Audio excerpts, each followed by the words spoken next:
You know what?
Same way.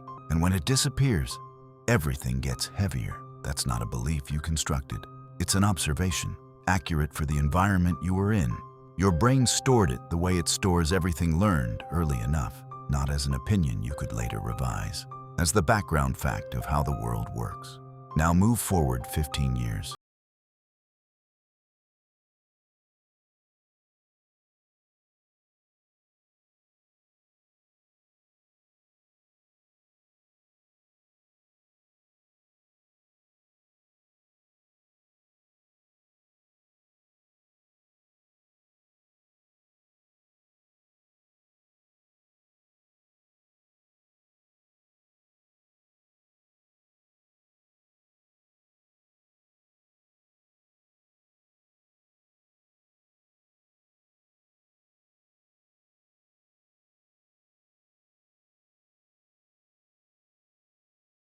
As those beliefs weren't installed as beliefs, they were installed as reality, and the brain doesn't easily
The work bonus comes through in November. By January, there's nothing left to show for it.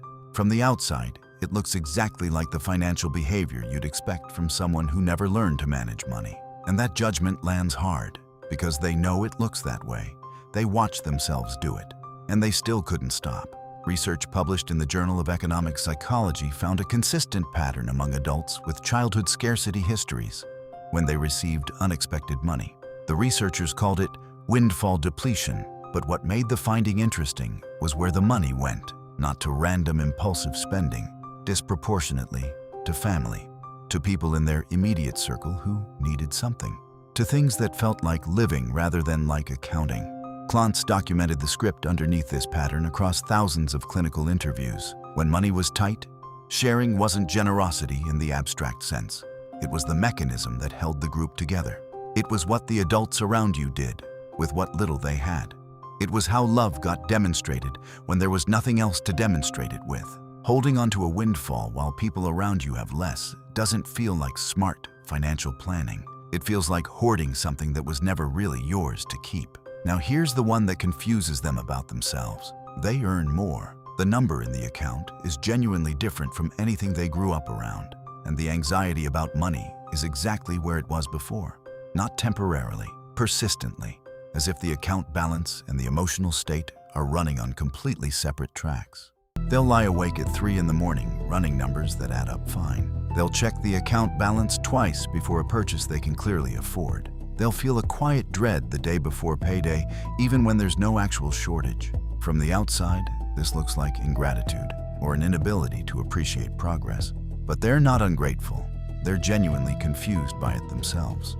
Daniel Kahneman's research on psychological well-being established something precise about how financial security is actually felt. The emotional baseline a person carries isn't primarily set by their current circumstances. It's set by their reference point, the internal standard against which the nervous system constantly, unconsciously measures whether things are okay. For someone whose reference point was formed at a kitchen table in 1991, that threshold was calibrated under specific and difficult conditions. It registers threat at low levels. It takes a long time to quiet, and the number in the account doesn't automatically update it. Think of it this way. A smoke detector installed during a real fire will keep going off in a building that's no longer burning, not because it's broken, because it was built to be sensitive. Sensitivity doesn't recalibrate itself just because the smoke cleared. Here's the behavior that surprises people most when they first encounter the research. They're exceptionally generous with everyone around them and genuinely unable to spend money on themselves. Won't replace a phone with a cracked screen for 4 months, but sends $200 to a cousin dealing with an unexpected bill without a second thought, organizes the group birthday gift and contributes the most, and eats lunch at their desk because going out feels like an unnecessary expense. Ask them why, and they'll say they just don't need much, that they're fine, that other people need it more, and they genuinely believe that. Elizabeth Dunn at the University of British Columbia found that spending on others produces a stronger reward response than spending on oneself across most populations. But her research also found that this effect is dramatically amplified in people whose early environments centered on collective resource management. When money was tight, the household didn't work as a collection of individuals making separate financial decisions. It worked as a unit. Resources moved where they were needed most. Adults sacrificed without being asked. Sharing wasn't a virtue being demonstrated. It was how survival was organized. The script that gets installed in that environment isn't complicated. Spending on the group is justified. Spending on yourself alone is something closer to waste. The people who carry this script longest are often the ones who watched adults sacrifice most visibly on their behalf. Spending money on themselves doesn't just feel indulgent. It feels like a betrayal of something. This next one operates the most quietly because it doesn't announce itself as a problem. It looks like caution, like due diligence, like being responsible. The promotion that got seriously considered for weeks and then quietly declined, not because the role wasn't right, because something about it felt like too much. The investment they researched for months, understood completely, ran the numbers on repeatedly, and didn't move forward on. The freelance work that started building real momentum and then somehow stopped getting attention right when it was about to become something real. No external obstacle ended any of these things. And if you ask them what happened, they'll give you a reason that sounds reasonable. but it never quite explains the timing, why it always stops at exactly the point where it was starting to work. Raj Chetty's research on economic mobility, drawing on tax records covering tens of millions of Americans, identified something that challenged a core assumption about why financial progress stalls. Access to capital and education were meaningful predictors, but the variable that kept appearing above them was internalized expectation, the degree to which a person genuinely believed, below the level of articulation, that the destination was available to someone with their history. Growing up without money doesn't just mean growing up without resources. It means growing up inside a story about who resources belong to. And that story doesn't automatically rewrite itself when the income changes. When opportunity arrives, it doesn't always feel like opportunity. It feels like a situation that's probably going to reveal why you weren't ready for it. So the safest thing the brain knows how to do is find a reason to stay where it knows how to survive. The last pattern is the most physiologically precise. Small financial losses produce a response that seems disproportionate to everyone watching, including the person experiencing it. $30 missing from a wallet, a subscription charge that was supposed to be canceled months ago, a minor investment position down 4% for a week. The reaction isn't measured. It lands with a weight that doesn't match the size of the event. Partners notice it and don't know what to say. Colleagues find it surprising in someone who otherwise seems composed, and the person experiencing it often notices it themselves, knows the reaction is bigger than the situation warrants, and can't explain why they can't just let it go. Kahneman and Tversky's foundational work on prospect theory established that for most people, losses feel roughly twice as painful as equivalent gains feel good. Losing $50 hurts approximately twice as much as gaining $50 feels positive. But research that followed built on this in an important direction. For people who experienced repeated financial losses in childhood, losses that weren't abstract, that translated into real consequences they could see and feel at the time, that ratio doesn't hold at 2-to-1. The nervous system that grew up watching money disappear and understanding what that disappearance meant built a threat detection mechanism calibrated to that specific danger. And that mechanism doesn't distinguish between the financial losses of 1991 and a minor charge on a bank statement in 2024. It fires the same alarm at the same intensity for a threat that's objectively smaller by every measure, except the one that got encoded first. So here's what the data actually shows about people who grew up without money. It's not a knowledge problem. It's not a discipline problem. It's not a failure to understand how personal finance works. They save obsessively, but keep it liquid, because visible money was once the only proof that things were still okay. They deplete windfalls, because holding money while people around you have less is a behavior the environment they grew up in didn't reward. They can't find the threshold for feeling financially secure, because that threshold was set before security was ever a real condition to measure against. They give freely and spend on themselves reluctantly, because the environment that built them ran on collective survival, not individual accumulation. They retreat from their own opportunities, because the story they grew up inside didn't cast people like them in the role of someone who gets to keep things. And they respond to small losses with disproportionate force, because the alarm was calibrated during actual emergencies. And alarm systems don't know when the emergency is over. Every single pattern is logical. Every one was the most intelligent response available to the person who built it. The only problem is that person was 8 years old. There's no shortage of financial advice telling people what to do. The advice isn't the missing piece for this group. What's missing is something more basic. The recognition that when a financial decision doesn't make sense, even to the person making it, the question worth asking isn't what went wrong. It's who made that decision. The adult with the account, the income, and the options that exist today. Or the child at that kitchen table in 1991, listening to a conversation they weren't supposed to hear, trying to understand what it meant, and quietly deciding what money was. Nothing in this video constitutes financial advice. What you've heard is a framework for understanding behavior, not a prescription for any individual situation.